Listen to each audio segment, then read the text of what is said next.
Press play. Replay, replay, replay. You're watching Play Replay with Async.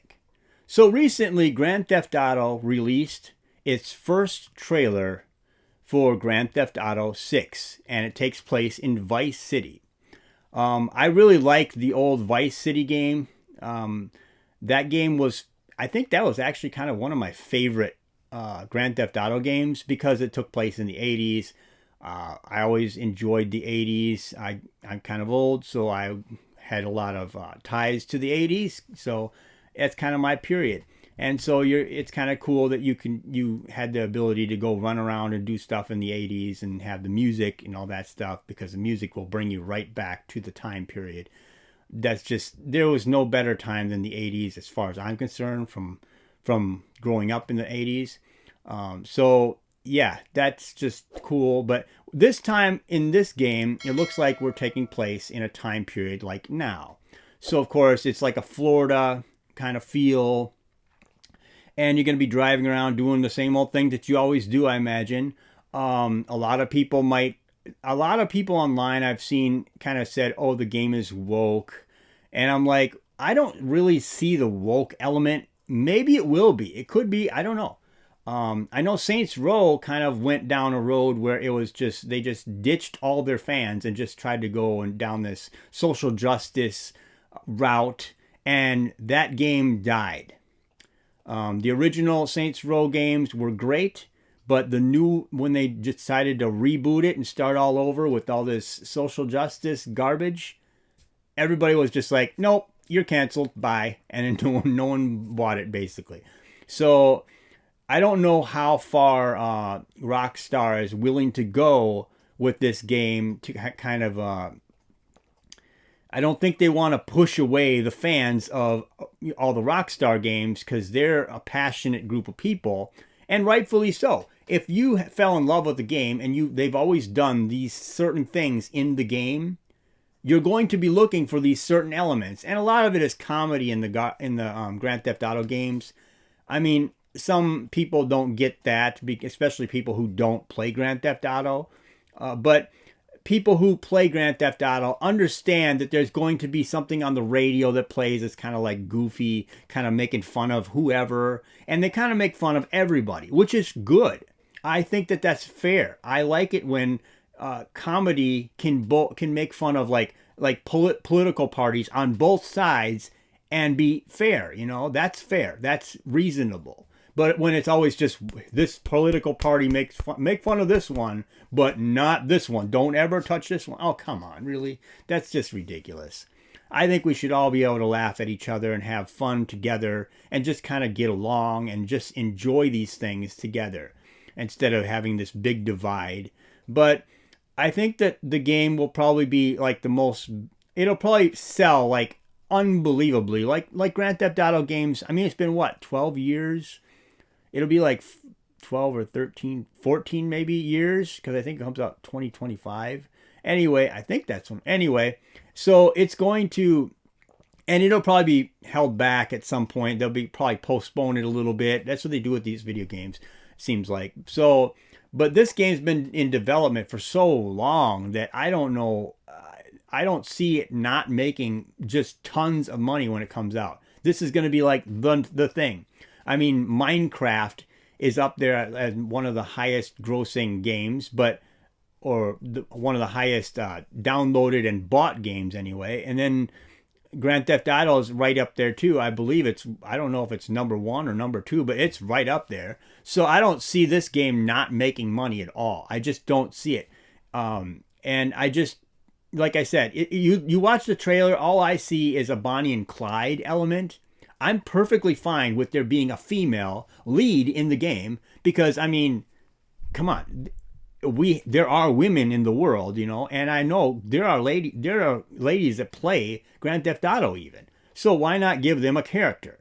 That doesn't mean that there's not a guy in the game. It looks like a Bonnie and Clyde type of situation, which is interesting. I don't think that's a bad idea, actually. So, and like the last Grand Theft Auto game, you could play as 3 different people. You're kind of bouncing around. It was kind of fair, I don't see a problem with that.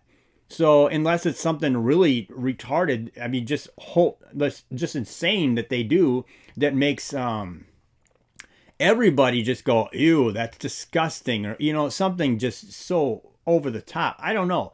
They would have to do something really insane to make this game unplayable for the fan base, I think. Because even if it's not very good, I think the fan base will still be playing it.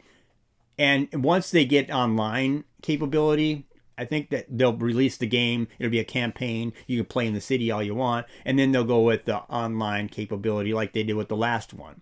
And then I think once that all happens, this will be just played forever. They'll be always doing updates. It'll be just this. The game will just do well. So anyway, I don't know what else to say about this thing. I just wanted to kind of talk about the Grand Theft Auto element because it's a big deal that we finally get a trailer because everybody's been waiting for so long. I mean, this game takes so long. I mean, it's like Oblivion when you're waiting for like Oblivion to be, or not Oblivion, Skyrim or whatever to come out. That took, it seemed like forever after Oblivion. So it's like a Bethesda game, that's kind of like it takes so long. And with this game being so big, I can't imagine.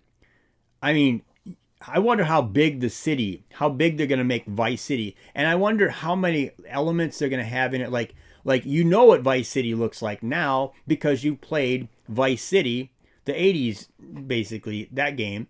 And then now you're going to see it in today's time period. And you're probably going to see the buildings and some of the stuff in that map original that's kind of like more run down now and changed. And things will be changed around. And they could probably wrap some comedy in there about how these places change so much. Maybe they'll do some comedy elements in that. But I'm imagining this game will just be really well liked and popular immediately as soon as it comes out. I just can't see it not making money. It's Grand Theft Auto. Now, I wanted to touch on one other element because this is just something you see every single time a Grand Theft Auto game comes out. Now, I'm a Christian, okay? That doesn't mean I've never played a Grand Theft Auto game. That doesn't mean I'm like a protester of these games. But as a Christian, I see other Christians online. And there's a group of, well, it's usually Republicans. I'm not trying to be political, but it's usually these people on the media or whatever, that whenever a Grand Theft Auto game comes out, instantly, or when it's going to be coming out, like this game, as soon as it gets shown or anything, instantly they go on their social media and their whatever and media, whatever, and they instantly have interviews, all this stuff with people saying, this is horrible that they're releasing this Grand Theft Auto game for kids. And they always do the same exact talking points. And it's so tiring. Now, I mean, I agree actually with them on some elements that this game was probably not good for kids. Okay. But that's why it's got a mature rating. The parents are supposed to be the ones guiding the children, not the media, not the government. These people are not going to be, they shouldn't be telling you what your kid should be playing or watching. The parents are supposed to be on top of this, right? So I just find it so irritating that whenever I see a Grand Theft Auto game is coming out, I instantly know that there's going to be this certain group of talking points that these people are always going to come out with saying, oh my God, God forbid the children are going to see this. You know what? Those same politicians that complain about Grand Theft Auto games being so bad for children, they are the same people who just stay silent when kids get an iPad in their hand and their mom just goes to work and the kid can go watch porn easily, accessibly, easily. You can easily find that online for free. But I never hear them talking about that. I never hear them saying ban porn, right? But they say ban Grand Theft Auto right away. They're always after Grand Theft Auto, ban them because it's gonna cause some violence or something, or these kids are gonna grow up all messed up because Grand Theft Auto. Well, these are the same people that have just shut their mouth when it comes to easy to access for porn on the internet. These kids can literally just, I know people who just give their kid an iPad and just go sit them in the corner, and I can't imagine what that kid can see online. I mean, it's just easy access. So I just think they're hypocrites. That's what I think they are. They're just hypocrites because they point out one thing. Well, in the other hand, they're not even noticing the big thing behind them. I mean, how did Jesus say it? He said, don't be pulling out the speck in your brother's eye or whatever when you have a beam in your own eye. In other words, it's saying that, you have a bigger problem and you're going to be picking out the little speck out of somebody else's eye. Maybe you should pull out the beam out of your eye first, the giant thing that's covering your whole eye, basically, and then you can see to help your brother out with his, That's what Jesus said. So these people are just a bunch of hypocrites, and I just think it's so stupid. And I mean, yes, some of the stuff that's in Grand Theft Auto is not good, and it's probably not good for a Christian to even play, But I'm just saying that. But on the other hand, I can see the other side of the story. I'm at least reasonable enough to go, you know what? This is stupid that you can point out this stuff and then just somehow leave out all this other stuff that's causing harm to children. But, I mean, kids are being taught propaganda in school and not being taught proper math and reading. They're being taught agendas instead of actually learning anything. So, I mean, can we stop that? I mean, maybe we should stop that before we go after Grand Theft Auto for being an adult game that kids might stumble into and play. But I don't want to talk forever on this. I just thought I'd talk about some of these topics wrapped around the Grand Theft Auto franchise. So tell me what you think in the comment section below. Like, share, and subscribe. And thank you for watching.